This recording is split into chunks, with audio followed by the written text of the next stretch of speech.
পরিবারের সাথে ঈদের আনন্দ ভাগাভাগি করতে বাড়ির পথে রাজধানীবাসী। ট্রেন বাসে উপচে পড়া ভিড়, মহাসড়কে যানবাহনের চাপ। দেশ জুড়ে জমে উঠেছে কোরবানির পশুর হাট। দাম নিয়ে ক্রেতা বিক্রেতাদের ভিন্ন মত।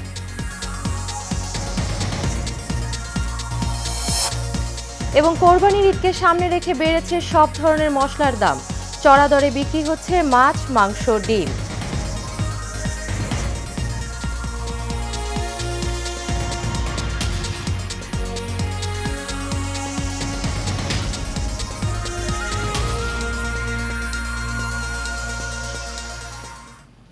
স্বাগত এশিয়ান নিউজে, সঙ্গে আছে আকলিমা বিনতি ইউনুস। এতক্ষণ শুনছিলেন বিআরবি কেবল ইন্ডাস্ট্রিজ লিমিটেড সংবাদ শিরোনাম। চলে যাচ্ছি বিস্তারিত সংবাদে। শুরুতেই ঈদ যাত্রার খবর। ঈদে নারীর টানে বাড়ি ফিরছে মানুষ। ট্রেনে, বাসে ও লঞ্চে ঢাকা ছাড়ছেন সাধারণ মানুষ। কমলাপুর রেল স্টেশন থেকে সময়মতো ছেড়ে গেছে সব ট্রেন। এদিকে বাস টার্মিনালে যাত্রীদের উপচে পড়া ভিড়। তবে সময়মতো বাস ছেড়ে না যাওয়া এবং অতিরিক্ত ভাড়া আদায়ের অভিযোগ বাস কাউন্টারগুলোর বিরুদ্ধে। আবির হোসেনের ক্যামেরায় এইচ মিতুর রিপোর্ট। দরজায় করাটার চেয়ে পবিত্র ঈদুল আজহা। পরিবারের সঙ্গে ঈদ উদযাপন করতে ট্রেন যুগে বাড়ি ফিরতে শুরু করেছে রাজধানীবাসী। ঈদযাত্রার তৃতীয় দিনে যাত্রীর চাপ বেড়েছে কমলাপুরে। টিকিট দেখিয়ে স্টেশনে প্রবেশের অনুমতি পাচ্ছেন যাত্রীরা। দিনের শুরু থেকেই সময় মতো ছাড়া হচ্ছে ট্রেন। এতে স্বস্তি প্রকাশ করেছেন যাত্রীরা। অন্যদিকে কর্তৃপক্ষ বলছে, গতকাল কিছু বিলম্ব হলেও আজ সব ট্রেন চলবে যথারীতি সময় মতো। শিডিউল টাইমে আছে, যে এখন মোটামুটি 8:15 বাজে, ট্রেনটা ছাড়বে 8:30টায়। টাইমিং মোটামুটি ঠিক আছে। অনেক ভিড় তো, বাচ্চা নিয়ে আসাটা অনেক কষ্ট হচ্ছে। তারপরেও বাড়িতে সবার সাথে ঈদ করবো, এই আনন্দে এইগুলো কিছু মনে হচ্ছে না। সকাল থেকে প্রায় এ পর্যন্ত 7টি ট্রেন বিভিন্ন গন্তব্যে ছেড়ে গিয়েছে। তো সবগুলো ট্রেনই সময়মতো ঢাকা ছেড়ে গিয়েছে। এদিকে বাস টার্মিনালগুলোতে বাড়ি ফেরা যাত্রীদের ঢল নেমেছে। ঈদের ছুটি শুরু হওয়ায় সড়কপথে মানুষের চাপ চোখে পড়ার মতো। তবে নির্ধারিত সময়ে বাস না ছাড়া ও অতিরিক্ত ভাড়া নেওয়ার অভিযোগ করছেন যাত্রীরা। ঈদের পূর্বে ভাড়া ছিল 400 টাকা, যা ঈদ সন্নিকট উপলক্ষে ভাড়া ডাবল 800 টাকা, যা তারপরেও পাওয়া যাচ্ছে না। গাড়ি কখন ছাড়বে বলা যায় না। ভোগান্তি বলতে টিকিটটা বেশি, ভাড়াটা বেশি নিচ্ছে।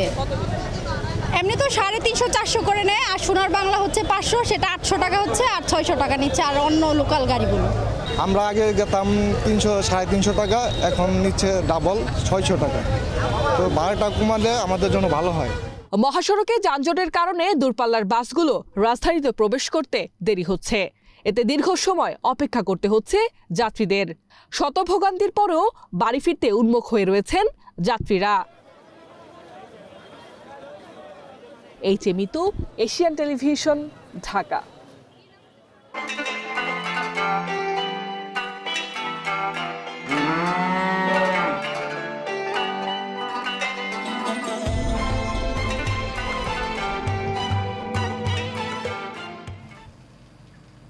এবার কোরবানির হাটের খবর।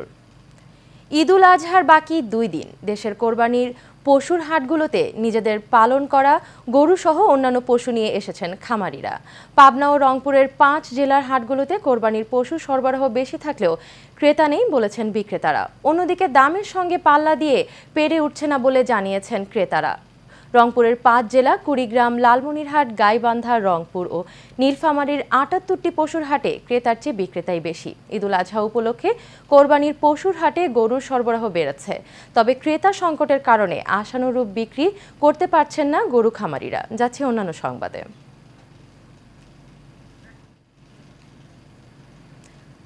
কোরবানির ঈদকে সামনে রেখে বেড়েছে সব ধরনের মশলার দাম। পেঁয়াজ, আদা, রসুন ও কাঁচামরিচের দর বেশ চড়া। এছাড়া মাছ, মাংস, ডিম সহ অন্যান্য পণ্যের দাম বাড়তি বলে দাবি ক্রেতাদের। এদিকে সরবরাহ কমের অজুহাত বিক্রেতাদের। এইচ মিতুর রিপোর্ট। কোরবানির ঈদের বাকি হাতে গোনা মাত্র কয়েকদিন। ঈদ সামনে রেখে প্রয়োজনীয় বাজার সারছেন ভোক্তারা। তবে পণ্যের দাম ক্রেতাদের স্বস্তি দিচ্ছে না। বিশেষ করে মশলাজাতীয় পণ্যের দাম এখন বেশ চড়া। এছাড়াও দাম বাড়ার তালিকায় রয়েছে আদা, রসুন, পেঁয়াজ, মাছ, ডিম সহ নিত্যপণ্য। ব্যবসায়ীরা বলছেন আমদানি কমায় পণ্যের দাম বেড়েছে পাইকারি বাজারগুলোতে, এর প্রভাব পড়েছে খুচরা বাজারেও। মাছের দাম একটু মানে পার কেজিতে মনে করেন যে 50-60 টাকা বাড়ছে, বাড়তি আমদানি কম।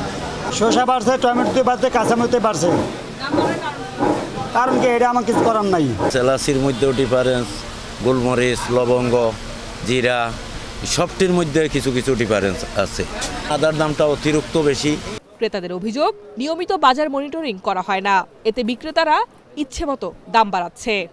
বাজার অনেক কঠিন, অনেক দাম বাড়ছে।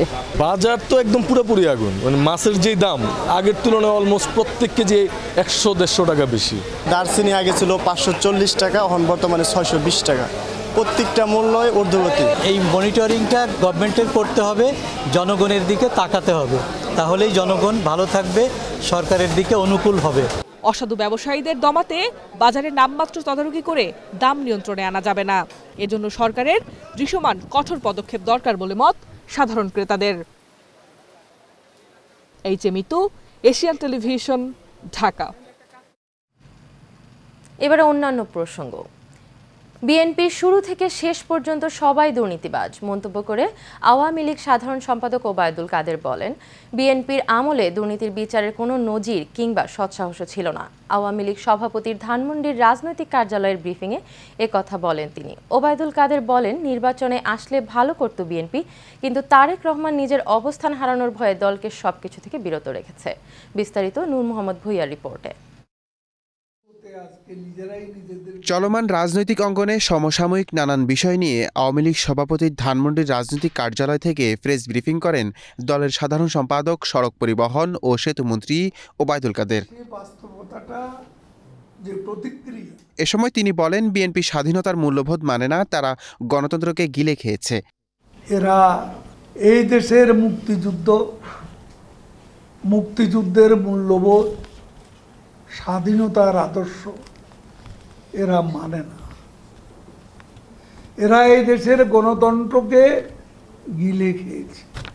সংবাদ সম্মেলনে সাবেক আইজিপির প্রসঙ্গ টেনে বিএনপির আমলে দুর্নীতির চিত্র তুলে ধরেন আওয়ামী লীগ সাধারণ সম্পাদক। বিএনপি আমলে কত সন্ত্রাসী, দুর্নীতিবাজ, বেনজিরের জায়গায় কোহিনুর, আশরাফুল হুদা, রকিবুল হুদা, এইসব লোককে আইজিপি বানানো হয়েছিল। এদের দুর্নীতির গল্প শুনলে শিউরে উঠতে। তারেক রহমানকে ভালো মানুষ সাজানোর চেষ্টা করছে বিএনপির মহাসচিব জানিয়ে ওবায়দুল কাদের বলেন, অপরাধের শাস্তি তারেককে ভোগ করতেই হবে। তাকে এখানে এনে শাস্তি ভোগ করাতে হবে, সেটাই আমাদের মাননীয় প্রধানমন্ত্রী বলেছেন। নূর মোহাম্মদ ভুঁইয়া, এশিয়ান টেলিভিশন, ঢাকা। বঙ্গবন্ধুর আদর্শ ধরে রেখে রাজনীতি করার জন্য নেতাকর্মীদের পরামর্শ দেন বঙ্গবন্ধু সৈনিক লীগের কেন্দ্রীয় কমিটির সভাপতি বীর মুক্তিযোদ্ধা আলহাজ হারুনুর রশিদ সিআইপি। তিনি বলেন, বঙ্গবন্ধু দেশের কল্যাণে নিজেকে উৎসর্গ করেছেন, তার জন্ম না হলে স্বাধীন বাংলাদেশের জন্ম হতো না।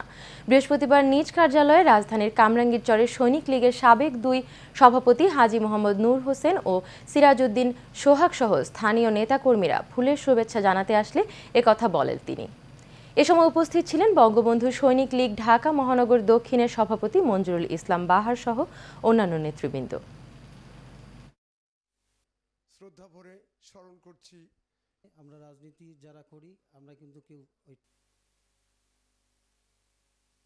মাননীয় প্রধানমন্ত্রী তার হাতকে শক্তিশালী করার জন্য এই বঙ্গবন্ধু সৈনিক লীগ আমরা একসাথে কাজ করব, একলগে কাজ করে এই দেশকে শক্তিশালী করব। আমাদের বঙ্গবন্ধু সৈনিক লীগের ভিতরে যেন কোনো কোন্দল না থাকে, আমি চাই এক হইয়া আমরা কাজ করতে।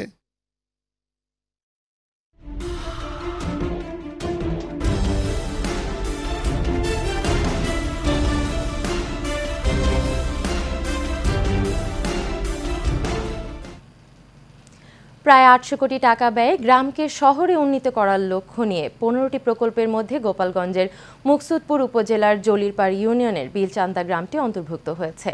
মুকসুদপুর উপজেলার প্রকৌশলী মোহাম্মদ আবদুল্লাহ আল রাশেদি বলেন, আমার গ্রাম আমার শহর প্রকল্পের আওতায় সারা দেশে 15টি প্রকল্পের মধ্যে মুকসুদপুরের বিলচান্দা এলাকাও প্রকল্প বরাদ্দ পেয়েছে। তাই এলাকাবাসীর পক্ষ থেকে বেসামরিক বিমান চলাচল ও পর্যটন মন্ত্রী মোহাম্মদ ফারুক খান এমপি এবং প্রধানমন্ত্রী শেখ হাসিনার প্রতি কৃতজ্ঞতা জানান তিনি।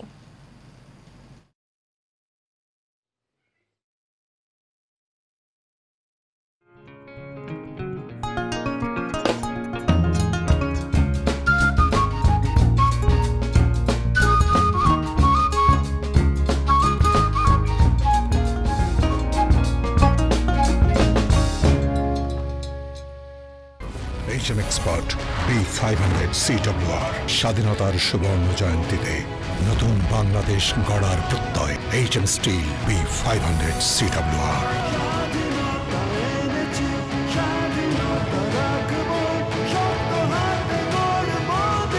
HM Steel। এবারে HM Steel চট্টগ্রাম সংবাদ। এবার প্রবাসের খবর। সংবাদ সম্মেলনের মাধ্যমে বাংলাদেশ কমিউনিটি কুয়েতের কমিটি ঘোষণা করা হয়েছে। রাতে সংবাদ সম্মেলনের মাধ্যমে এই কমিটি ঘোষণা দেওয়া হয়। নবনির্বাচিত কমিটির সভাপতি মুরাদুল হক চৌধুরী মুরাদের সভাপতিত্বে ও সাধারণ সম্পাদক কামরুজ্জামান টিটুর সঞ্চালনায় সাংগঠনিক সম্পাদক এনামুল করিম মামুন ও আহাদ আম্বিয়া খোকন সহ 401 সদস্য বিশিষ্ট কমিটি ঘোষণা করা হয়। পরে কুয়েতের মিসিলায় অবস্থিত বাংলাদেশ দূতাবাসের কাউন্সিলর ও দূতালয় প্রধান মোহাম্মদ মনিরুজ্জামানের হাতে তুলে দেওয়া হয় বাংলাদেশ কমিউনিটি কুয়েতের পূর্ণাঙ্গ কমিটির তালিকা। এ সময় উপস্থিত ছিলেন সংগঠনের উপদেষ্টা আলিম উদ্দিন, মোহাম্মদ ইসমাইল, বাহার উদ্দিন, সহ সভাপতি নাসির উদ্দিন হাওলাদার সহ অনেকে। শেষ করছি এশিয়ান নিউজ। তবে যাবার আগে বিআরবি কেবল ইন্ডাস্ট্রিজ লিমিটেড সংবাদ শিরোনামগুলো জেনে নেব আরও একবার।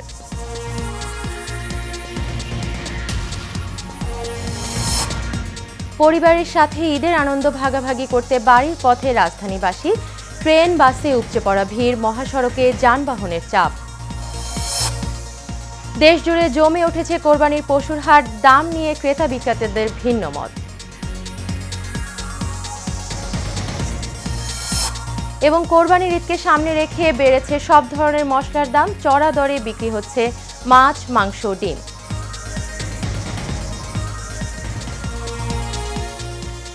এশিয়ান নিউজ এ পর্যন্তই। আমাদের পরবর্তী সংবাদ প্রচারিত হবে দুপুর 12টা 30 মিনিটে। দেখার আমন্ত্রণ রইল। এতক্ষণ সাথে থাকার জন্য সবাইকে ধন্যবাদ।